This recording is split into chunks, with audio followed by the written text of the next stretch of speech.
What's the funniest way students have rebelled against school rules? My school banned phones completely, not just in class, everywhere. They installed metal detectors and hired security guards. Anyone caught got suspended. That's when the Genius Rebellion began. Day 1, Marcus showed up with a 1990s pager clipped to his belt. Sir, you said no phones, this is a pager, completely different technology. The principal, Mr. Harrison, turned red. That's still a communication device. Actually, sir, it only receives numbers, can't communicate back. Technically, it's just a fancy calculator display. Mr. Harrison banned all electronic devices. So Sarah brought a carrier pigeon in a small cage. Sarah, what is that? My messaging system, sir. Zero electronics, completely organic. By lunch, 12 students had birds. The hallway sounded like a pet store. Someone's pigeon pooped on Mr. Harrison's shoe during his inspection. He banned live animals. Tommy responded with Morse code. He tapped messages on his desk that spread across the entire classroom like wildfire. Tap tap tap meant test answers on board behind map. Mr. Harrison walked in during a full classroom percussion session. What is this noise? Sir, we're practicing rhythm for music class. None of you are in music class. We're self-teaching, very educational. Morse code got banned. Lisa started using sign language, teaching the entire sophomore class in secret. Within 2 weeks, silent conversations filled every classroom. Teachers thought students were stretching. Mr. Harrison caught on when he saw 30 kids simultaneously signing. Harrison looks like an angry potato while he gave a speech.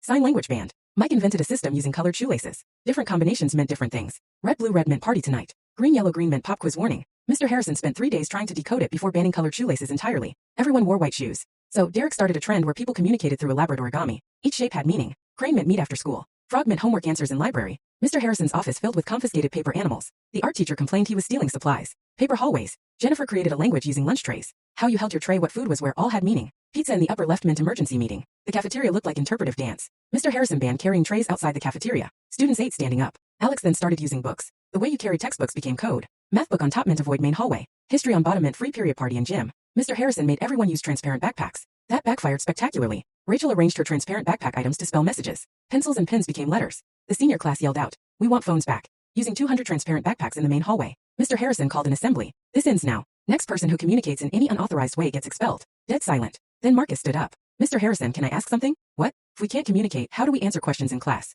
The auditorium erupted. Teachers started arguing that the rules made teaching impossible. Parents flooded the school with complaints about transparent backpacks being humiliating. The school board called an emergency meeting. But here's the beautiful part. While Mr. Harrison was distracted by our creative rebellion, nobody noticed that Emma, our tech genius, had figured out the metal detector's frequency. She built tiny devices that transmitted messages that registered as belt buckles to the sensors. By the time Mr. Harrison gave up and allowed phones back, half the school had Emma's buckles that worked better than phone.